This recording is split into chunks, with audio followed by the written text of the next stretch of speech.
Salam, hər birinizi xoş gördük. Bugün sizə 32-ci sualın izahını vermək istəyirəm. Hansı sırada örtülü toxumlu bitkilərin fəsilləri çiçəkdəki erkəkçiklərin sayının artması ardıcıllığı ilə düzülmüşdür? Xaç çiçəklilər, badımcan çiçəklər, taxıllar, zambaqlar, paxlallar. A bəndinə baxırıq. Deməli, xaç çiçəklilər örtülü toxumlar şöbəsinin ikiləpəllər sinfinə aiddir. Xaç çiçəklərin çiçək düsturu K4, L4, erkəkçik 4 üstə gəl 2, 4 uzun, ikisi qısa, yəni 6 ədəd erkəkçik, dişicik 1. Badımcan çiçəklər fəsilləsinə mən şagirdlərə həmişə belə bir yadda saxlamaq üçün deyirəm. Əlaçılar fəsilləsi deyirik. Kasa yarpağı 5, ləçək 5, erkəkçik 5, dişicik 1 ədəd. Yəni erkəkciyin sayı burada 5 ədəddir. Yəni artıq davam eləməyin bir mənası yoxdur. Çünki erkəkciyin sayının artması yox, burada azalmasını müşahidə elədik. Amma gəlin axıra qədər deyək, çünki digər variantlarda da bizə lazım olar. Taxıllarda C 3, erkəkcik 3, dişicik 1 ədəddir. Yəni formulası belə yazılır. C 3, erkəkcik 3, dişicik 1. Zambaqlar fəsləsi və taxıllar fəsləsi birləpəllər sinfinə aiddir. Zambaqlar fəsləsində erkəkçiklərin sayı 6 ədəddir. C 3 üstə gəl 3, Y 3 üstə gəl 3, dişicik 1.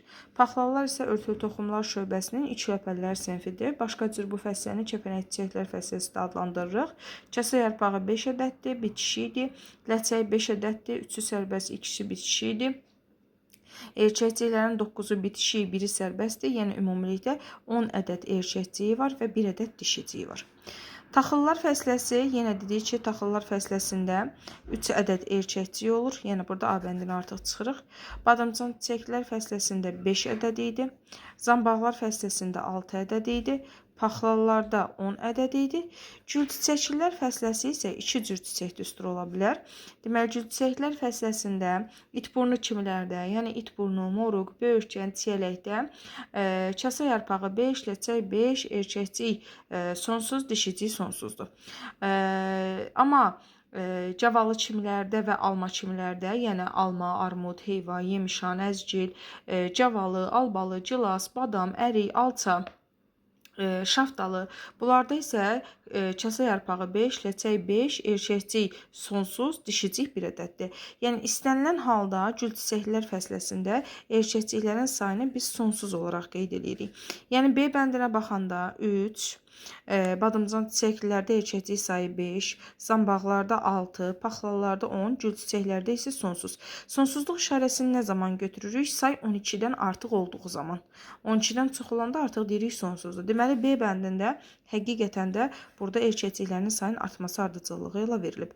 Digər versiyalara da, bəndlərə də baxaq. Mən həmişə şagirdlərə də deyirəm, müəllimlərə də deyirəm.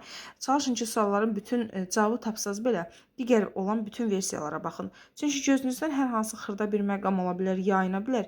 Bu, düz bildiyiniz sualın səhv cavabını gətirib çıxardar. Gül çiçəklərdə erkəkcik sonsuz, paxlallarda 10 ədəd, zambaqlarda 6 ədəd, mürəkkəb çiçəklərdə 5 ədəd, taxıllarda 3 ədəd. Burada azalma ardıcıllığı oldu. D bəndində paxlallarda 10 ədəd, gül çiçəklərdə sonsuz, zambaqlarda 6, mürəkkəb çiçəklərdə 5, badımcan çiçəklərdə 5. Burada da azalma ardıcıllığı oldu.